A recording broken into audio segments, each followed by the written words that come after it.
Now we're going to turn to another part of the world, Israel, and one of my favorite guys, Consul General Aharoni from Israel.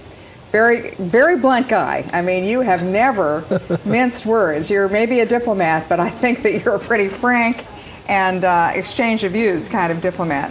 So tell us what's going on in the latest in the Sinai. Earlier in this show, we had a report from the Fox News reporter from Jerusalem who said that the Sinai is heating up, that there's not only terrorists in the region, but that the Iranian warships are moving into the Red Sea, and Israel is going to respond. So what's happened?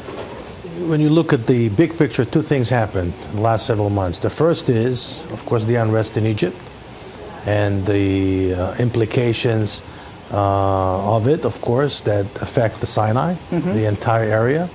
And the second thing is the fact that now the border between Gaza and Egypt is open, what's called the Rafah passage. And that had been closed before the fall of Mubarak, is that right? Right, it's true.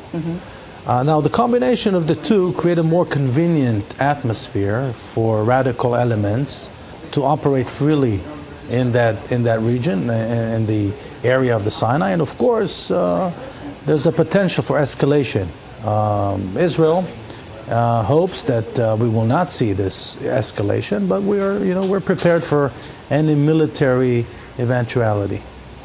If you're sitting in Jerusalem right now, you've got to look to the north and see you've got Hezbollah and the UN indictment of Hezbollah for the murder of the previous Prime Minister Hariri. You've got Syria, which is in the early stages of a civil war. You've got to look then on the other border, and like you say, Gaza's open, the West Bank. And now you look at the south and see the Sinai border, the border with Egypt. It all looks like it's getting to be a pretty dangerous time to be sitting in the middle of all of that. It's true. Uncertainty sometimes can be disturbing. As far as Israel is concerned, we certainly support more freedom and more democracy. We believe that for Israel to remain the only democracy in the Middle East is not a good thing. We'd like to see more democracies around us, simply for the reason that we believe that a more democratic Middle East is a safer Middle East for Israel. But at the same time, we're concerned, and we think that the entire Western world should be concerned with the possibility of those freedom movements exploited by radical Islamist groups. So the situation in Egypt is of concern to us, as well as Libya and Syria and other countries. The biggest fear is to see what happened in Gaza happening in other places. And what happened in Gaza is a... Explain to us what happened in Gaza. In the summer of 2005, Israel decided to withdraw from Gaza. We uprooted thousands of Israeli households. We demolished 25 thriving Israeli communities, and we simply handed over the key to the Palestinians, and we told them, here, Gaza is all yours. Turn it into an oasis. What the Palestinians did, they actually used it as a launching pad to launch attacks against Israeli civilians. At one point, per the request of the administration, Israel allowed open, transparent, democratic elections to be held in Gaza.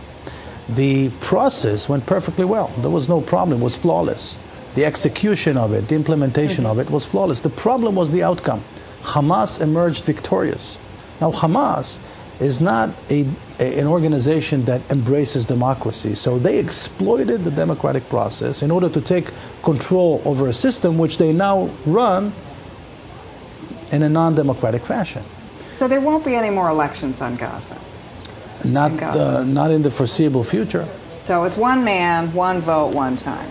Well, it's a system that is now being ruled by an organization that is widely and internationally recognized as a terrorist organization.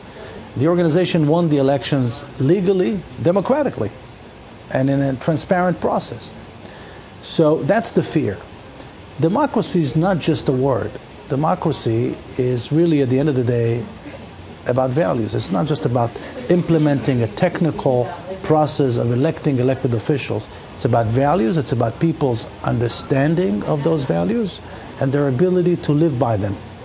And the most important thing that we need to do is to make sure that there is a sufficient infrastructure, a solid foundation in all those societies to absorb, accept, and internalize the values of democracy. We're all for it, but at the same time, we have to be very, very cautious.